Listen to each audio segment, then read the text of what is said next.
which have probably because it's two things. She uses Webster Pack for regular medication use. Okay. And in today's visit, Mr. Welshman and her daughter were worried about her memory, which is also associated with some decision-making issues and behavioral changes. I performed a limited memory assessment, which was concerning in regards with regards to her short memory. Okay, or we can say regarding her short-term memory. Okay. I provided her with a brief consultation about dementia and Alzheimer's disease. Okay, again, we need to discuss this. I provided. I would appreciate if you could visit Mrs. Welshman for a complete assessment of her memory and diagnosis. And sincerely yours. And okay. Right. Let's have a look at the other one.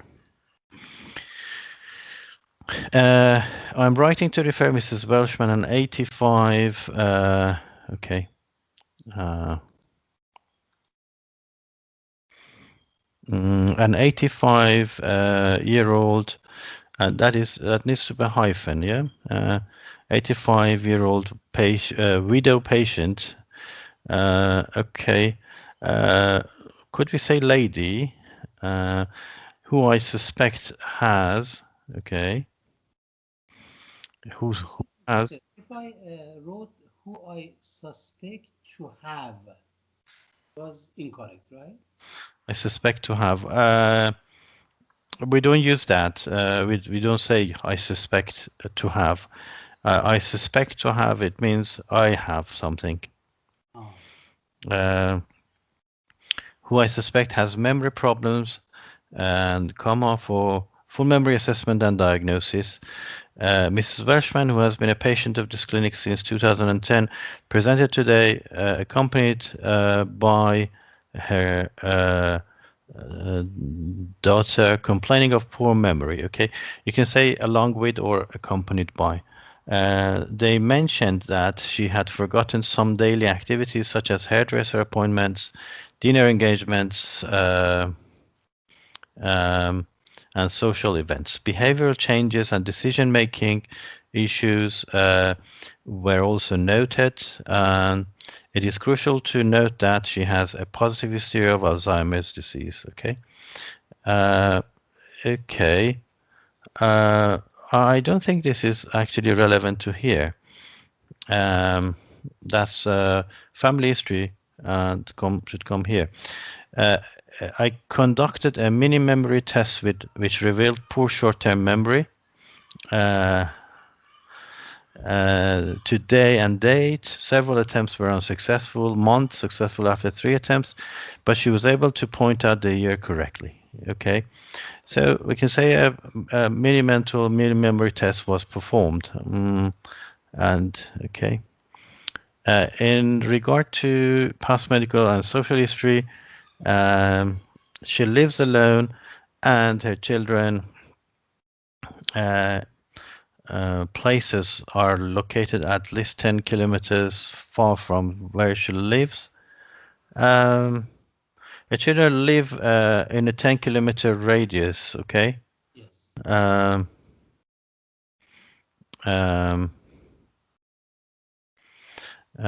Children live in a 10-kilometer radius. She has a history of falls. Is this relevant? I felt this is relevant because we showed the psychologist that she won't have some support from their Yep. children because of the distance. Okay. Yeah, but we will just discuss the relevant information in a minute. Okay. Let's finish this part. For which she had her home assessed by an occupational therapist. Shower rails, ramp, and bed were evaluated, which were okay. Well, if they're okay, so we don't need to actually write them. She had community support by local council done one every fortnight. Okay, she has, and one every fortnight. It is noticeable that she's non-adherent with her medications to deal with which Webster pack was suggested or was started. Okay. Um, I would be grateful if you visited the patient for full memory assessment and diagnosis. Okay. Okay. Right. So let's look at the key information. Okay. Basically, what we require here is Mrs. Welshman. The first thing that comes to mind is who is writing to whom and why. Okay. So who is writing to whom? The general practitioner to psychologist. To neurologist or psychologist? Which one is that? Psychiatrist. No, Actually, not mentioned exactly. Using information given in the case notes, write a letter of referral to Dr. Jones and at the new town memory clinic.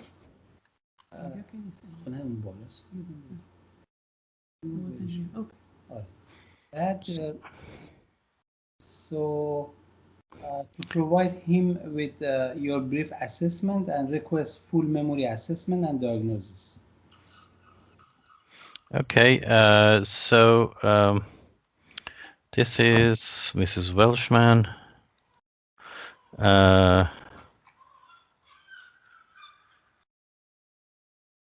Refer to memory clinic. Yeah.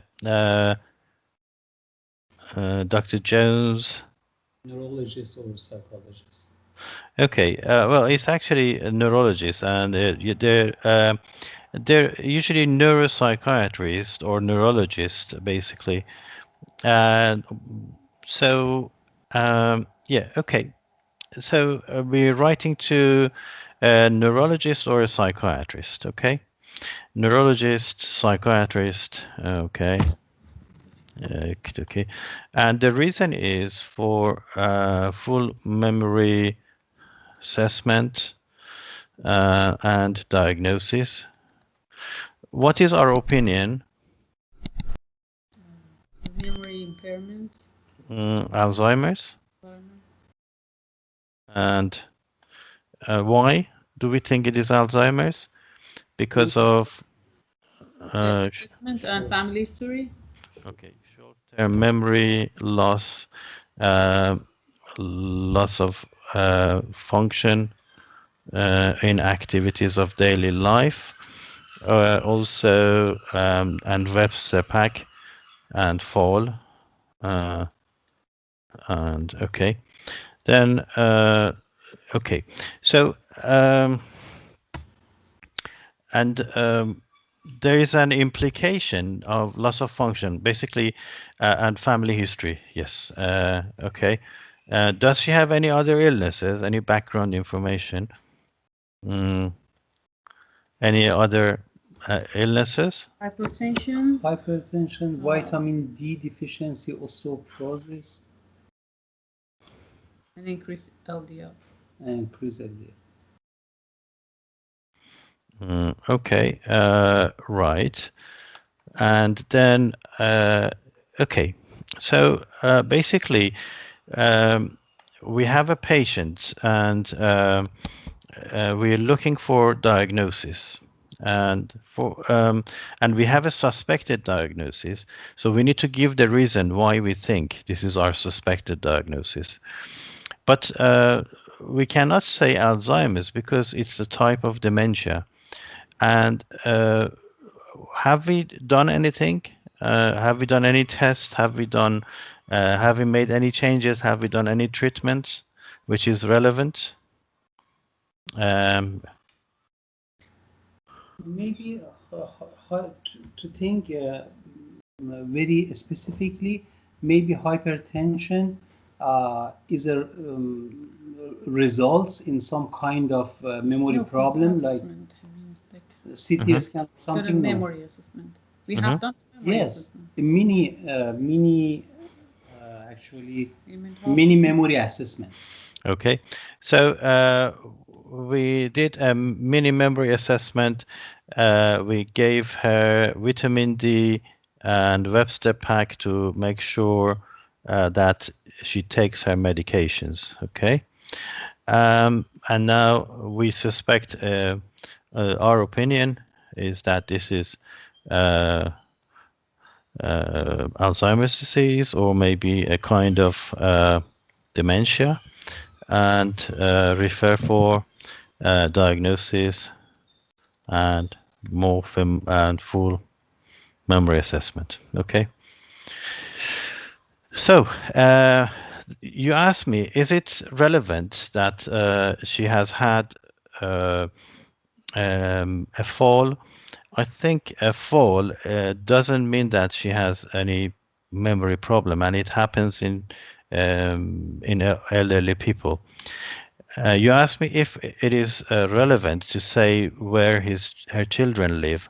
Yes, it is, because we say that she has some support. And you asked me if it is relevant she has social support from the council. Yes, it is, because it reflects that she has difficulty with activities of daily life. And Webster Pack is also relevant because it shows that she has had difficulty remembering taking medications. Therefore, these are all implications of memory problems and functional problems. In Alzheimer's disease or in memory problems, basically in dementia, what we have is, at first, it is memory, short-term memory effects, then it is functional difficulties, and then it will start to affect the mood and affect as well. Okay, so basically, yes, these are relevant. In terms of key information, the key information is that the patient has presented. So the presentation is important. When the patient presented, with what symptoms, then and what was done, and what happened, what resulted. Okay, and then we say background, and then our opinion, and our request. Okay, so basically, yes, the way she presented is relevant. So we say, well,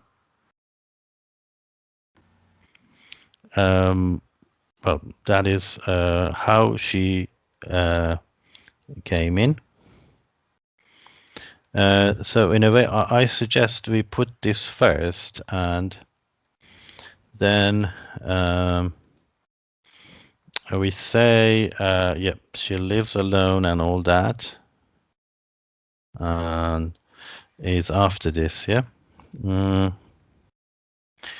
Now, something we could do here is that we can mention that she has been, she had a history of low vitamin D. Yes, we have said that. Okay, good. And then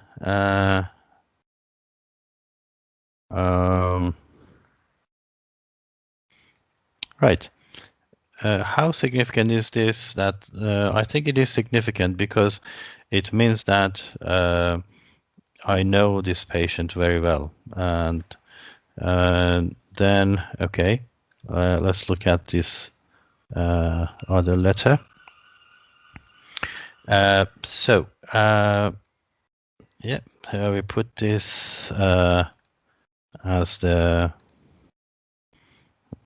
here. Right.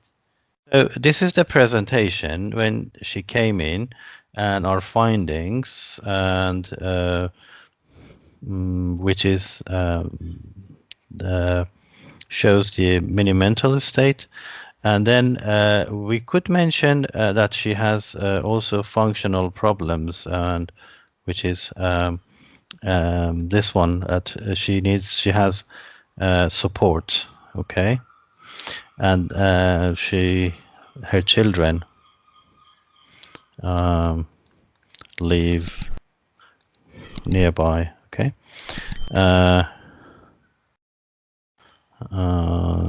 Okay. Okay, good. So basically, this is her presentation. This is how she has attended. This is the background. So that was presentation, what was done and what resulted. Now, some key information here is probably missing, and that is, if you agree, to say that what has been done in terms of vitamin D to exclude this as a cause for dementia or for short-term memory loss. And to round up, we say, okay,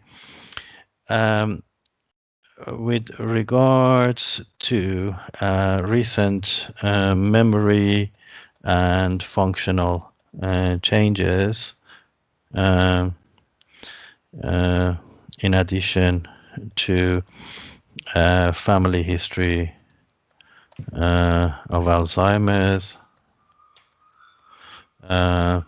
I suspect Mrs. Welshman has developed Alzheimer's, dementia. I would appreciate if you could see her for your expert opinion on diagnosis, okay? We could say you could see her for a full memory assessment and your expert opinion on diagnosis. Okay, so in a way, what we say is when we need diagnosis, we need to have a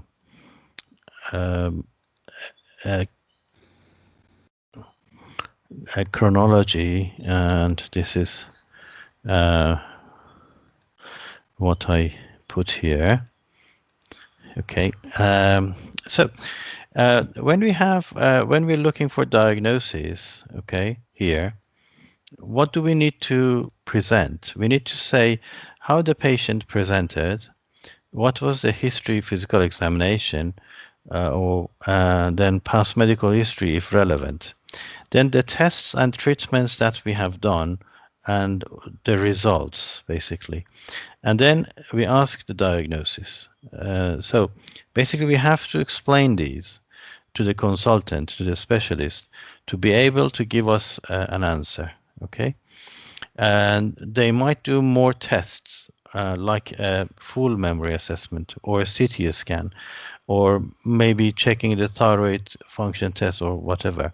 But then that is what they can consider. But basically, what we do is to explain the case in the classic mode when we are looking for diagnosis, okay? And what do we say first? Well, obviously, that's how we explain what happens with the patient. We say, well, she's coming with these symptoms, worried about memory, and she also has these issues, which is behavioral and decision making, and basically, yeah, I would say it's probably appropriate to say what I mean by to give a detail about forgetting the functions. What was that? I think it was, yeah, dinner engagements and these, okay? So this one is also relevant, which we have to add. Okay. So basically she has memory problems, she has behavioral changes, she has functional problems, limited memory assessment was performed. Um, oh. What happens?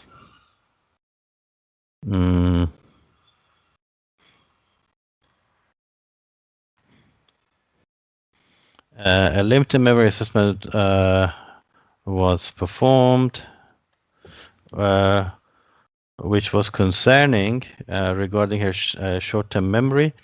She was provided with a brief consultation about dementia and Alzheimer's disease. Okay. Or you can say we discussed. We had a short discussion about dementia and Alzheimer's. Okay. So I would say two big changes here. One of them is actually to elaborate here why you think. So this is one of the things I suggest you consider. This is the third mark you get for your purpose. Okay. In your purpose, you get 2 marks here. I'm referring for, okay, a full memory assessment. Okay. So that is 4. Basically, this is the crucial part for 2 marks.